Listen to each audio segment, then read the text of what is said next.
680's Richard Sutherland joins us on this very rainy Monday. I hope you had a better weekend, though, Richard. I like a rainy day. Yeah? I don't know about you. I'm a type of guy. I like the rain. I like to hear the thunder and everything. Call me strange, Francis.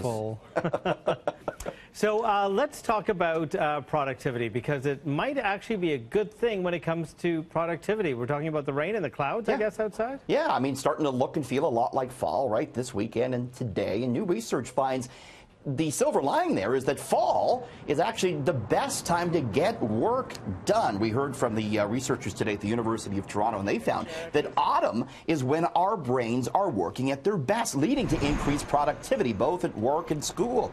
Researchers tested the thinking and concentration of 3,300 people, and they found that in late summer and early fall, we concentrated better, we had improved memory, more focus, improved thinking skills. It's believed this is because our brains secrete different chemicals at different times of the year, maybe some more serotonin coming out when fall comes around for whatever reason, Francis. So despair not with the weather. Could actually help you do better at work.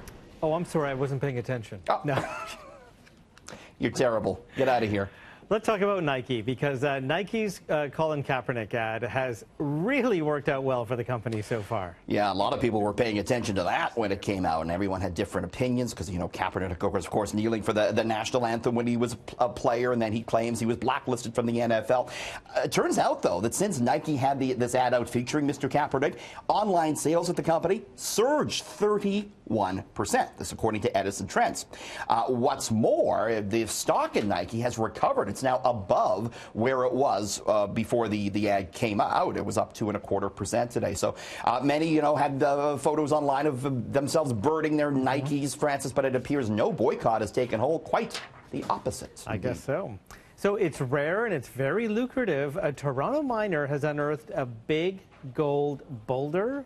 Yeah, a big chunk of yellow metal, Francis. This is it. And this is really rare because, you know, most of the easy-to-mine gold has long since been taken out of the ground. But this is in Australia, as you say, a Toronto-based gold company. Their workers last night, they pulled this out of the ground. It contains 9,000 ounces of gold. It's worth $15 million. Wow. Not too shabby.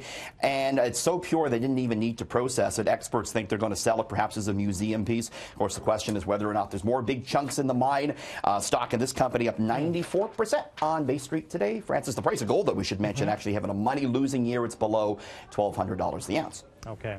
So Apple unveiling new phones this week. What are you learning? You getting excited? You're a iPhone aficionado. I guess so many of us are nowadays. Apple actually has more than 1 billion active iPhones on the go, they announced recently, Francis. And we're expecting, yes, 3 new ones. And oh, look, CityNews on that iPhone. That's pretty cool.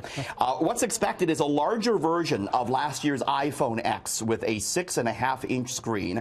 That will be called the iPhone XS Max. They're also going to have just an upgraded version of the iPhone X with a new processor, new camera. It's believed that'll be called the iPhone XS. Third phone will be a low-cost version, 6.1-inch LCD screen. They're expecting that to be called the iPhone XR. So some new terminology here.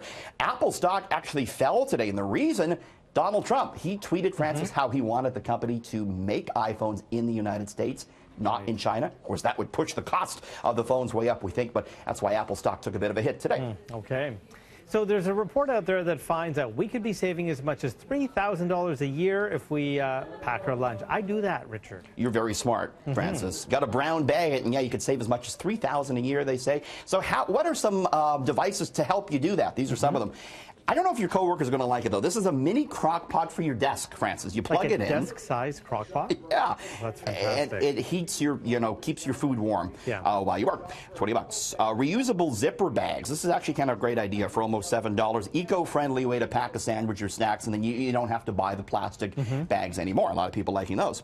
A pack of reusable meal prep containers for $13.50 if you're organized enough to do all your cooking on the weekend. Prepare all your lunches. No, I'm not either. Who is? Really? Who can plan a lot of people like the meal prep these days. You can save a lot of money by doing that. And how about this one? This is crazy. A mini pie quiche baker also for your desk.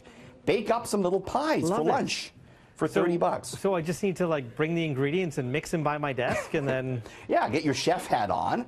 Make sure there's no fish in those pies, or you'll really upset your coworkers. But there's a great way to save some money on lunch. And the crock pot, you kind of got to plan ahead, right? You come in, you plug it in, and then maybe by 4 o'clock it'll be ready. But if you got to time it right, you got to get to work early with the crock pot. Yeah, no kidding. Thank you, Richard. We'll see you tomorrow. Thanks.